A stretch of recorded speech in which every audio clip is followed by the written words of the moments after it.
కుమారులను నీ భార్యయు నీ కోడళ్లను ఆ వాడలో ప్రవేశింపవలెను.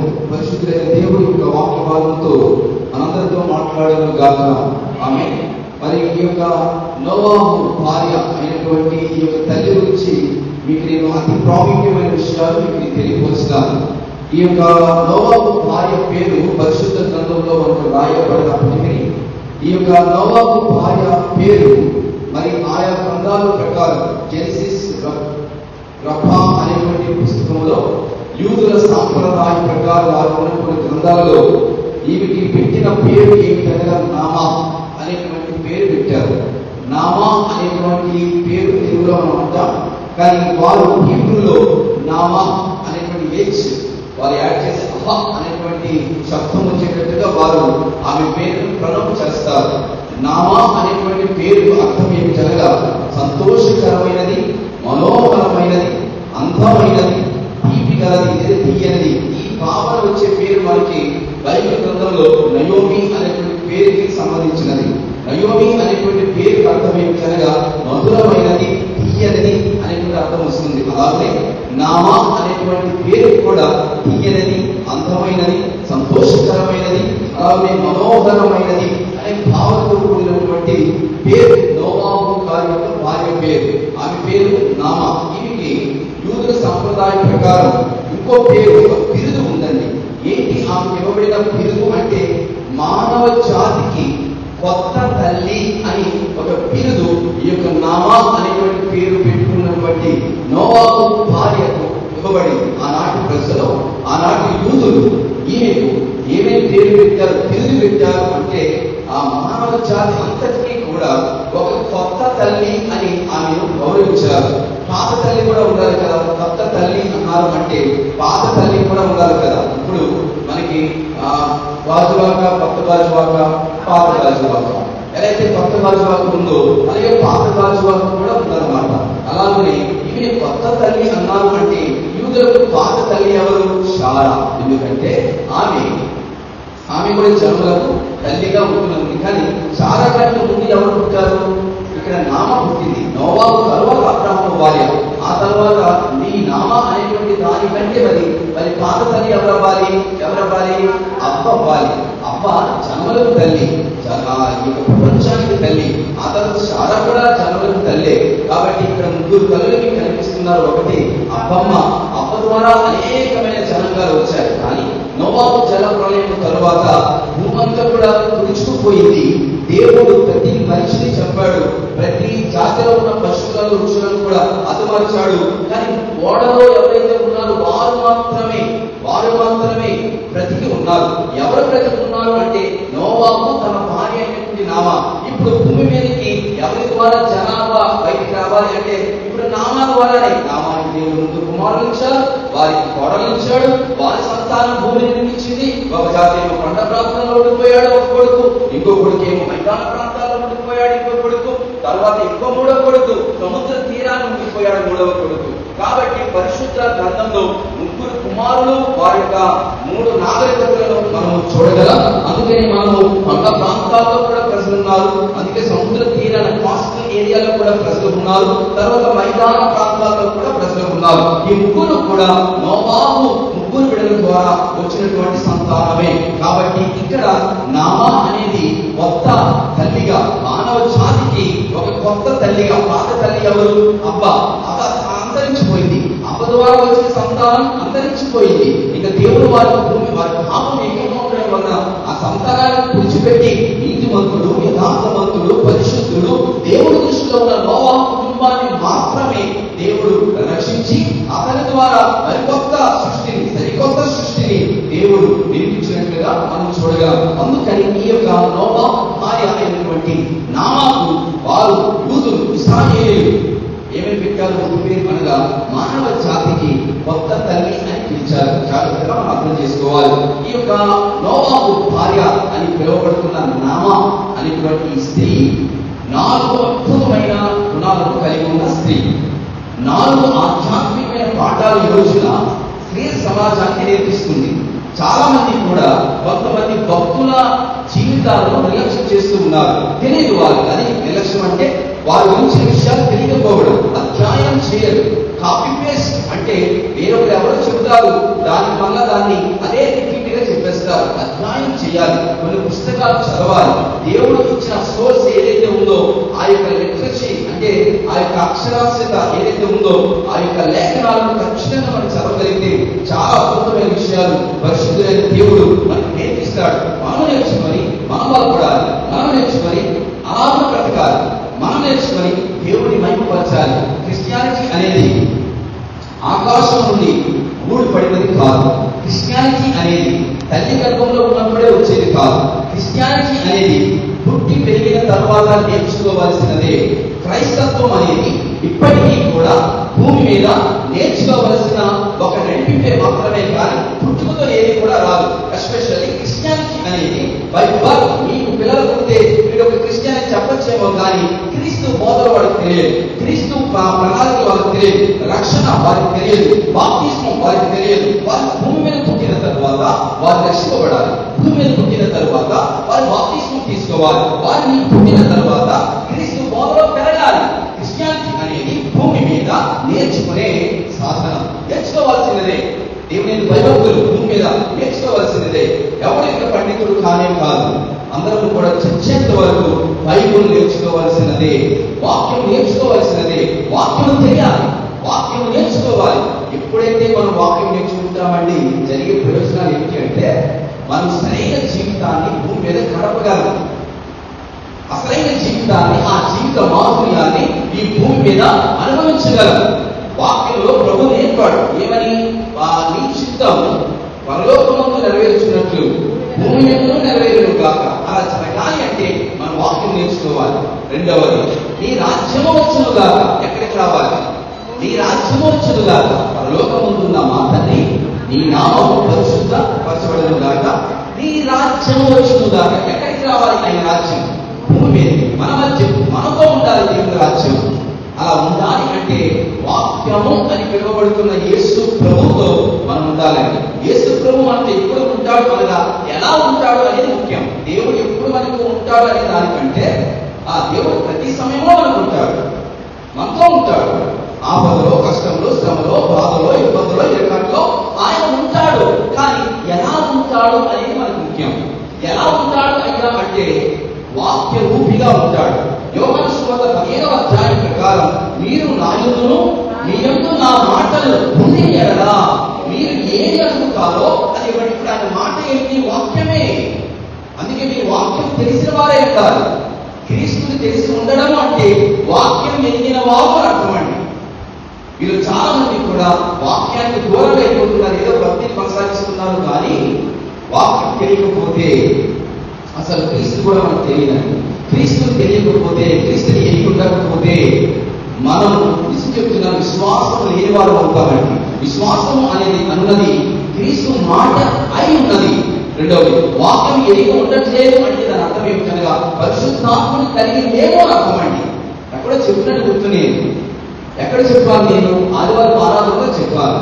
అపోస్తల కార్య గ్రంథంలో పేతురు వాక్యం చెప్తున్నప్పుడే కదా వారి పరిశుద్ధాత్మ ద్వారా నింపబడి బాప్తిస్మం తీసుకున్నారు 3000 మంది.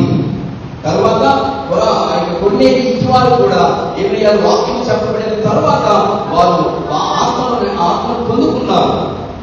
వాక్యము నేర్చుకున్న వాడి దగ్గర పరిశుద్ధాత్మ శక్తి ఉంటుంది. ఆమె చెప్తారా? పరిశుద్ధాత్మ శక్తి ఉన్నవాడు ప్రార్థనలో గడుపుతాడు. ఆమె చెప్తారా? ప్రార్థన చేశాడు అంటే వాడి దగ్గర పరిశుద్ధాత్ముడు ఉన్నాడు అర్థం.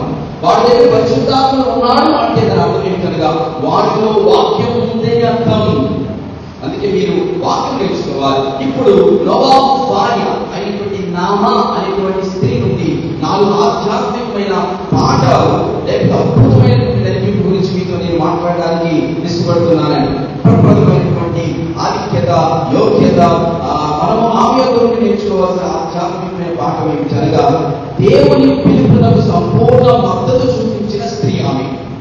దేవుడు నోవాహు తన కుటుంబాన్ని పిలిచినప్పుడు నోవాహు ఓడను నిర్మించడానికి దేవుడి నుండి వచ్చిన పిలుపు చాలా అసాధారణమైన విషయం అయినప్పటికీ అది లోకపు దృష్టిలో చాలా అవివేకమైనప్పటికీ ఆమె నోవాహు భార్య అయినటువంటి నామ తన భర్త పక్షాన నిలిచిందండి.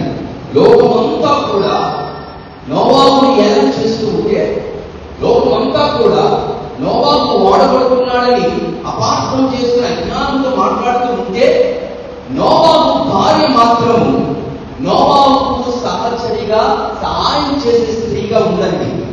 యోబు కష్టాల్లో ఉన్నప్పుడు యోబు భార్య నిందించింది యోబుని, కానీ నోవాహు భార్య మాత్రము నోవాహుని నిందించలేదు. అంటే ఆమె భక్తి ఎలాంటిదో మీకు అర్థం కావాలి, ఆమె యొక్క నడిపింపు ఎలాంటిదో మీకు అర్థం కావాలి. మరలా చెప్తున్నారండి, ఏమిటి అనగా బైబిల్ గ్రంథంలో దేవుడు పురుషుల పక్షము కంటే స్త్రీల పక్షముగా ఎక్కువగా ఉండి వారిని బలపరిచిన దేవుడు.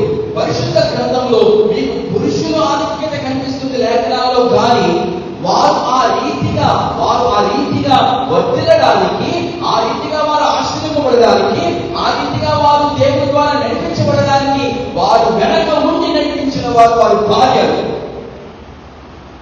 ఆ భార్యను ముందుగా దేవుడు సిద్ధపరుచుకున్నాడు. అందుకని నేను ఫలానా వాడి భార్య ఎలాంటిదని మీకు చెప్పడానికి ప్రయత్నిస్తున్నాను.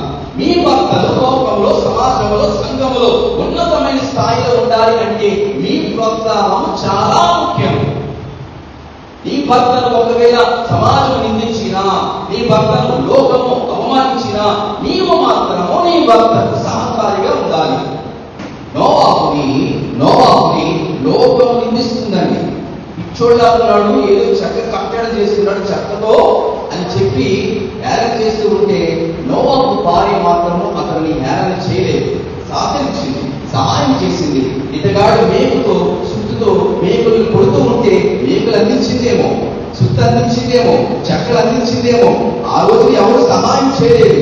అంత పెద్ద వాడ మనుషుల సహాయం లేకుండా కేవలం నోవాహు తన భార్య ఇద్దరే అక్కడక్కడ తన పిల్లలను సహాయం చేయొచ్చేమో, కానీ వారి కుటుంబం మాత్రమే ఆ యొక్క గోడ నిర్మాణంలో పాలిభాగస్తులయ్యారు. ఎవరి సహాయం ఉన్నా లేకపోయినా, ఎవరి ప్రోత్సాహం ఉన్నా లేకపోయినా, వారు మాత్రము దేవుని చిత్తానికి సంపూర్ణ మద్దతు చూపించిన కుటుంబం అంటది. అందుకేనేమో నోవాహు ఎంతకాలం ఆ గోడను నిర్మించాడు అంటే దానికి సమాధానం ఏమిటి మన యొక్క నుండి? 1 సంవత్సరంలో కట్టాడా? 6 నెలల్లో కట్టాడా? మీ బిల్డింగులు, మీ ఇల్లులు, పెద్ద పెద్ద భవనాలు, డూప్లెక్స్ ఇల్లులు 6 నెలల్లో, 1 సంవత్సరంలో కట్టేయచ్చు. మ్యాన్ పవర్, మనీ పవర్ ఉందనుకోండి, మీరు 6 నెలల్లో కట్టేయచ్చు. ఒక మహానుభావుడు ఒక పెద్ద సంఘం 1,50,000 మంది పట్టే సంఘం కేవలం 52 రోజుల్లో కట్టేశాడు.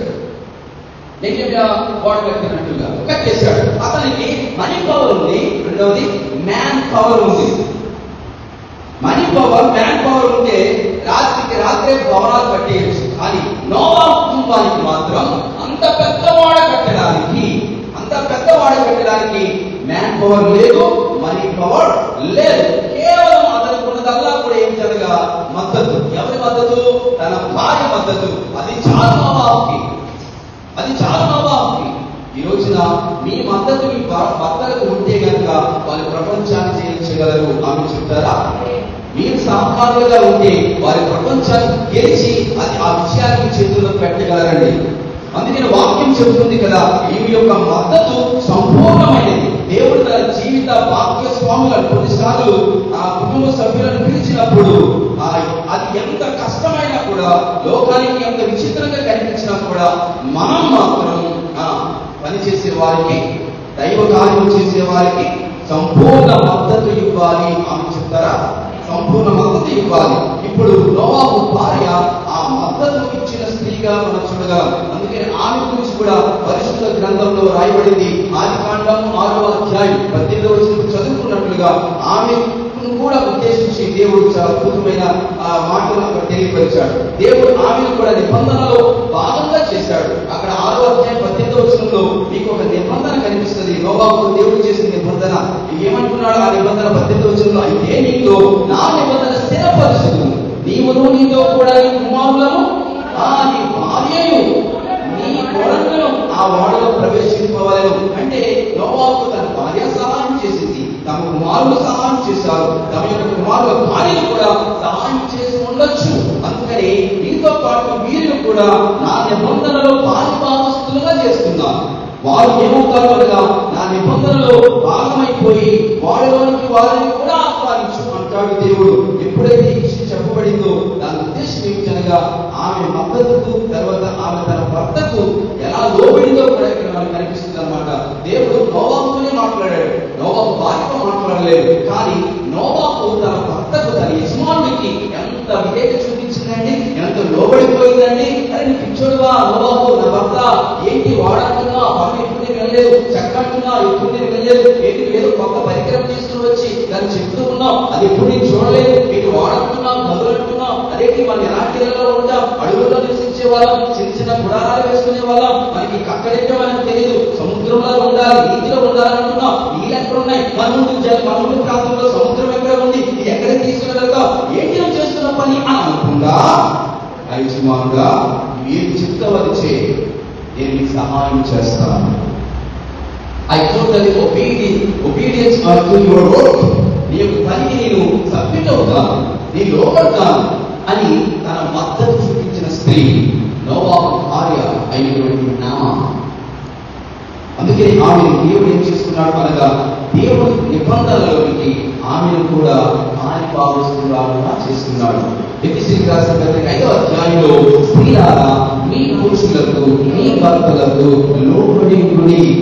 అసలు ఈ ఆజ్ఞ ఉంది కాబట్టి మనం లోబడాలి అని మనం అనుకుంటున్నాం. కానీ అసలు ఎటువంటి ఆజ్ఞ లేనప్పుడే ఒక ఉత్తమమైన స్త్రీ, ఒక అద్భుతమైన స్త్రీ నోవాహు భార్య తన భర్తకు ఎలా విధేయత చూపించిందండి. లోకమంతా ఒకటి, లోకమంతా కూడా వ్యతిరేకత, లోకమంతా కూడా విడుతున్నారు నోవాహుని. ఎవరు సహాయం లేకపోయినా కూడా దేవుని చిత్తాన్ని నెరవేర్చిన వాడు నోవాహు, తన కుటుంబం. అదేమి చెప్తారా? అందుకే ఎవరు సహాయం లేదు కాబట్టి 1 సంవత్సరంలో అమ్మవలసినటువంటి వాడ నిర్మాణం 100 ఏళ్ళు పైగా కట్టబడింది. అదే మ్యాన్ పవర్ ముందుంటే కనుక నోవాహుకి 100 ఏళ్ళు పట్టేది కాదు. ఇక్కడే చెక్క తెచ్చుకోవాలి, ఇక్కడే గొడ్లతో నరకాలి, ఇక్కడే దాన్ని చెక్కాలి, ఇక్కడే అన్ని పనిముట్లే సమకూర్చుకోవాలి. ఆ శుద్ధి ఏదంటారు అతనే క్రియేట్ చేసుకోవాలి. అంతకుముందు ఎవరు శుద్ధితో వాడే పరికరాలు లేవు.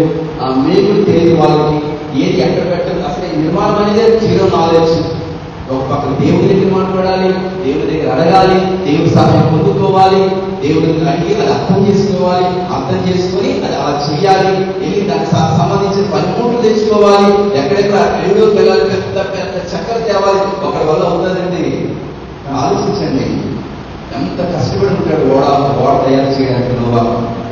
కానీ తన ఇంటి వారు సహాయం చేయడం వల్ల దేవుని పనికి సంపూర్ణం చేయగలిగాడు నోవాహు. అలాగే చెప్తారా?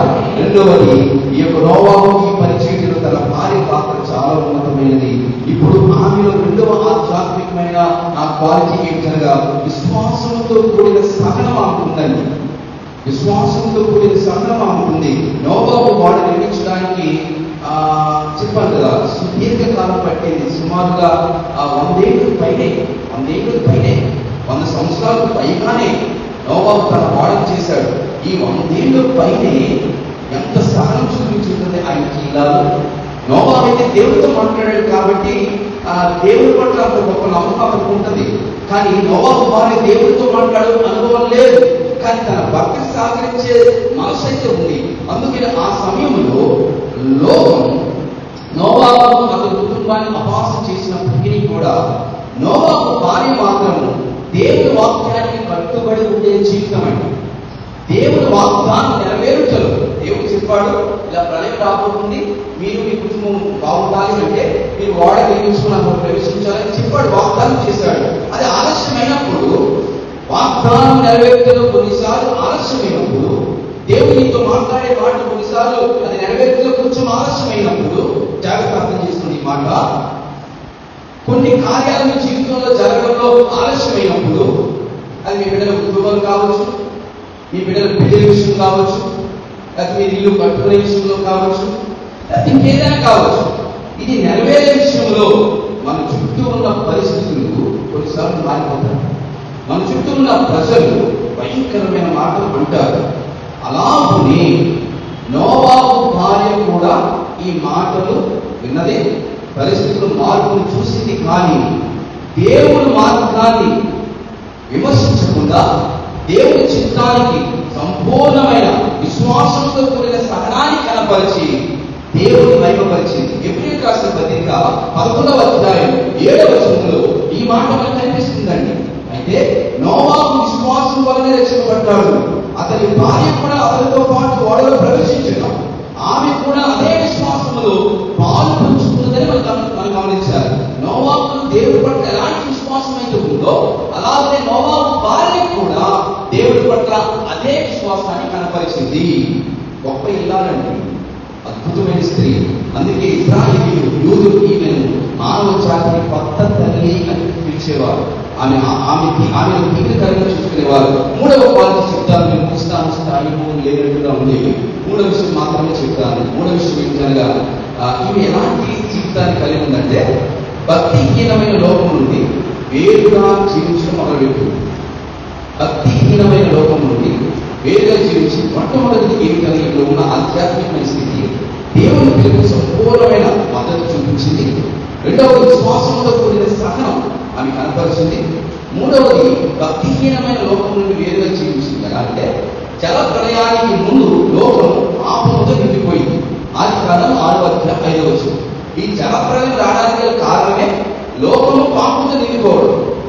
నోవాహు కుటుంబం మాత్రం భక్తిగా జీవించింది. నోవాహు మాత్రమే కాదు, తన కుటుంబం కూడా భక్తి మార్గంలో జీవించింది. మనం జీవించే లోకం ఎంత పాపభరితమైన దేవుని చిత్తానికి లోబడి భక్తి జీవితాన్ని జీవించడానికి మనం ఖచ్చితంగా మనము వేరైపోవాలి. ఎక్కడ నుండి వేరవ్వాలి? లోకం నుండి వేరవ్వాలి. పాపంలో ఉన్న దానితో మనం అమేకం అవ్వకూడదు. మనం పాపానికి ఎప్పుడూ కూడా దూరంగా ఉండాలి. లోకానికి వేరుగా జీవించడం అనేది విశుద్ధ. ఖచ్చితంగా మనము సెపరేషన్ ఫ్రమ్ ద వరల్డ్, మన యొక్క పాప లోకం నుండి వేరవడానికి ప్రయత్నం చేయాలి. ఈ భక్తి కలిగిన స్త్రీ, నామా అనేటువంటి స్త్రీ భక్తిహీనమైన లోకం నుండి వేరుగా జీవించింది. తన కుటుంబాన్ని కూడా వేరుగా జీవించడం నేర్పించింది. తమ భక్తిలో వారు నిలబడ్డారు. తమ దేవుడిని వారు మర్చిపోలేదు. వారి కుటుంబం ఒక్కటే దేవుడి దృష్టిలో యథార్థంగా ఉండే కుటుంబం. అందుకని దేవుడు ఆ కుటుంబం మీద అపారమైన కృపను కనపరిచి దేవుడు దీవించాడు. 4వ విషయం కూడా చెప్పేస్తాను. 4వ విషయం ఏమిటనగా రక్షణ ప్రణాళికలో భాగ్యస్వామిగా ఉన్నది నోవాహు యొక్క భార్య. ఎప్పుడైతే మొత్తం జలప్రలయం ద్వారా మొత్తం నాశనం అయిపోయిందో తర్వాత కొంతకాలానికి నోవాహు కుటుంబం ఒక్కటే భూమి మీద ఉన్నప్పుడు ఆ యొక్క దాని నుండి, ఆ యొక్క కుటుంబం నుండి దేవుడు మరలా కొత్త జీవితాన్ని, కొత్త ఆకాశాన్ని, కొత్త భూమిని ఆయన మరలా వారికి ఇచ్చి దాన్ని ఏమన్నాడు? ఆశీర్వదించాడు, దీవించాడు. మీరు ఫలించండి, అభివృద్ధి చెందండి అన్న ఆశీర్వాదం ఆదికాండం 9వ అధ్యాయం 1వ వచనంలో again God bless the people.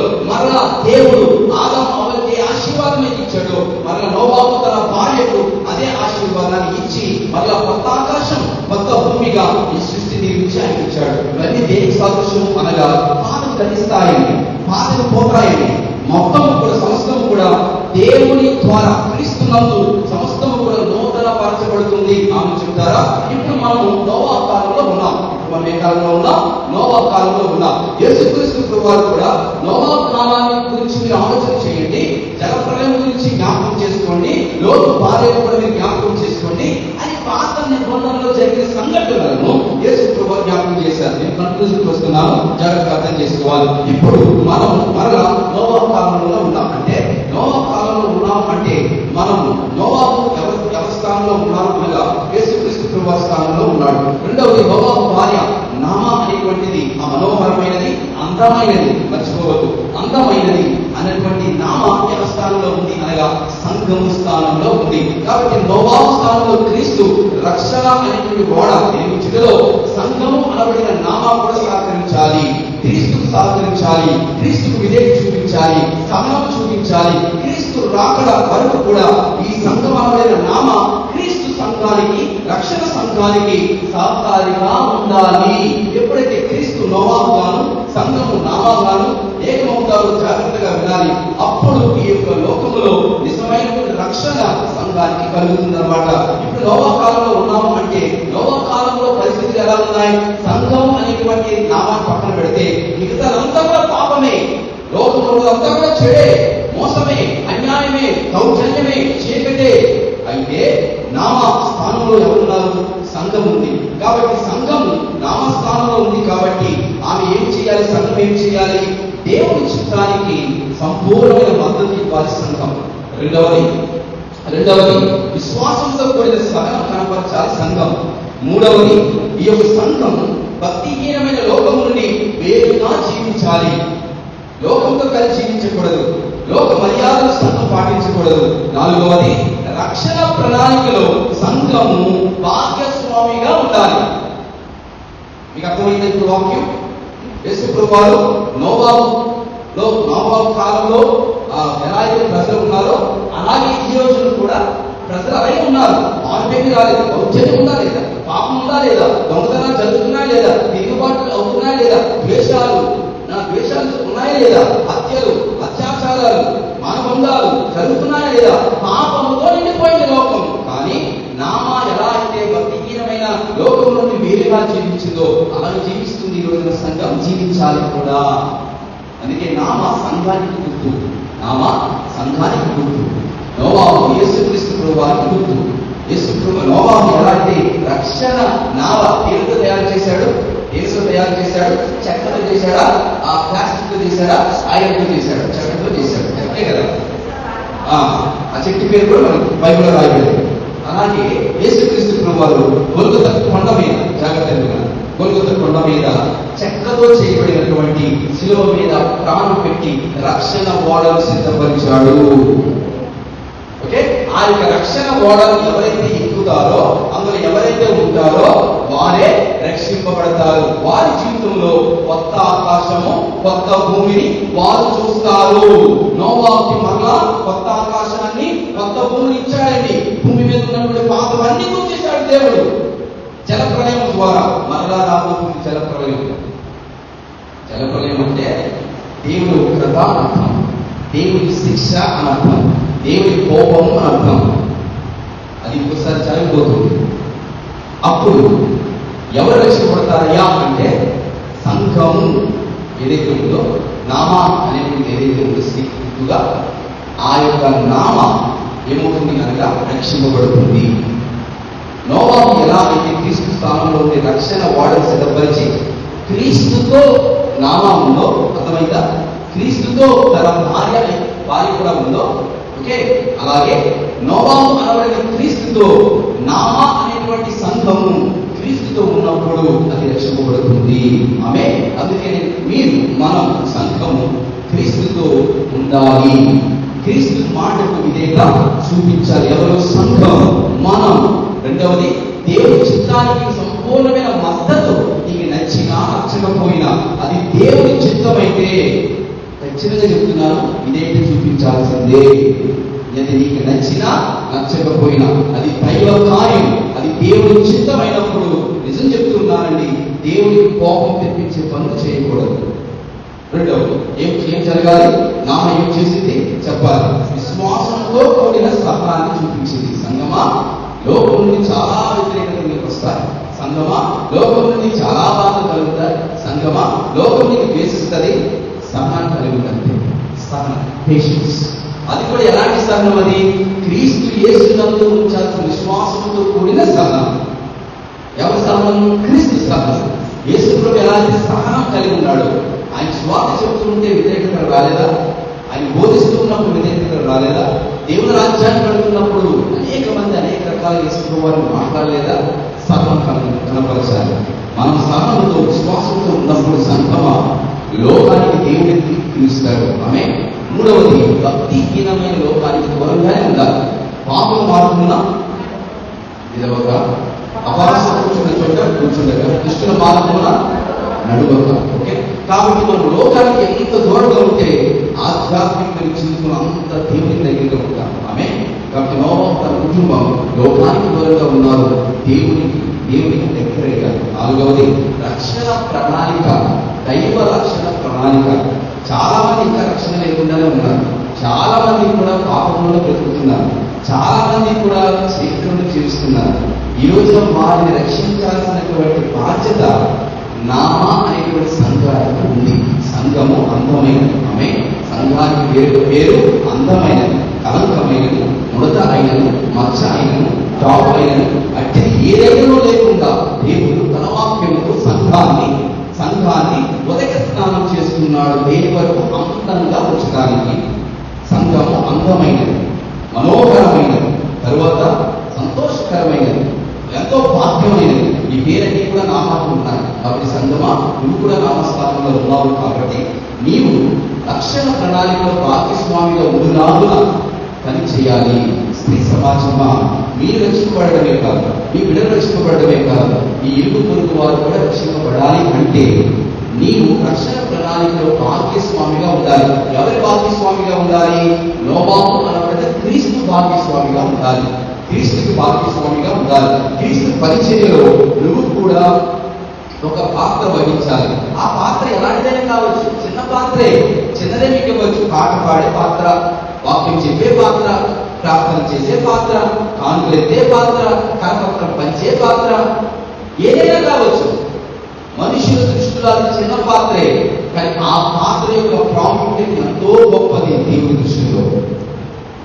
అందుకే చిన్న పైన పెద్ద పైన ఇదేంటి నాకు ఈ పని ఇచ్చారు అని కాదు. దేవుడి సన్నిధిలో నీ చెంగుతో, నీ యొక్క చీర చెంగుతో ఈ వ్యక్తి తుడిచినా కూడా ఎంతో భాగ్యమండి. అలా చెప్తున్నాను. అవశ్యంగా ఎప్పుడు ఫీల్ అవ్వకూడదు. దేవుడి సన్నిధిలో మీరు ఎంత తగ్గించబడితే మీ కుటుంబాలు అంత పెంచుకోబడతారు. అలా చెప్తున్నాను. ఇక్కడే మీరు బడాయి చూపించారనుకోండి, ఒకరే చెప్తున్నా మాట ఇక్కడే బడాయి అనుకోండి, ఇంకా దేవుడు మనం చూడాలన్నమాట. ఏంటి ఆ బడాయి మాట్లాడకపోతే ఎంత దేవుడి సన్నిధిలో తగ్గించుకుంటే అంత మేలండి. ఎంత తగ్గించబడితే అంత మేలు. ఎంత చిన్న పని చేస్తే అంత ఘనత. ఎంత చిన్న పని చేస్తే దేవుడి సన్నిధిలో అంత గొప్ప ఘనత. అది దేవుడి దృష్టిలో ఉన్న లెక్కది. అంతే తప్ప పెద్ద పని చేస్తే పెద్ద ఘనత, చిన్న పని చేస్తే చిన్న ఘనత కాదు. ఎంత చిన్న పని చేస్తే అంత పెద్ద ఘనత ఇచ్చేవాడు మన దేవుడు. ఆమె. కాబట్టి నాలుగు దినాల్లో స్త్రీ సమాజం 4 పాయింట్లు తీసుకోండి. ఇది రక్షణ ప్రణాళికలో భాగస్వామిగా మనం ఉండాలి. మన సంఘం ఉండాలి. అనేకులను రక్షించేలాగా, అనేకులను కన్న తల్లిగా మీరు ఉండాలి. ఆమె. రక్షణలో అనేకులను కన్న తల్లిగా మీరు ఉండాలి. ఒక కొత్త తల్లిగా మారిపోవాలి. కొత్త తల్లిగా మారిపోవాలి. లోకంలో పడిపోతున్న, పాపంలో పడిపోతున్న మానవ జాతిని రక్షించగలిగే ఒక కొత్త తల్లిగా ఆంధ్ర బాప్టిస్ట్ సంఘం మారిపోవాలి కాక. ఆమె. పాత గతించుకోవాలి. పాత ఎన్నో ఉన్నాయి, అన్ని పోవాలి. కొత్తగా మారాలి, కొత్త తల్లిగా మారాలి. ఇదే మీ శుభవార్త, ఇదే మీ పిలుపు, ఇదే దైవ పిలుపు. లోపడితే దేవుని మైపరుస్తారు, లోపడకపోతే ఇంకా అలాగే ఉండిపోతారు. నేను చెప్పించింది హెచ్చరిస్తున్నాను, గతిస్తున్నాను. కాబట్టి చాలా మనం దేవుని పిలుపు, దేవుని యొక్క ప్రణాళికలకి ఖచ్చితంగా మనం ఇదే చూపించాలి. అటు కృపాదైన పరిశుద్ధమైన దేవుడు మీ అందరికీ అనుగ్రహించును గాక. ఆమేన్.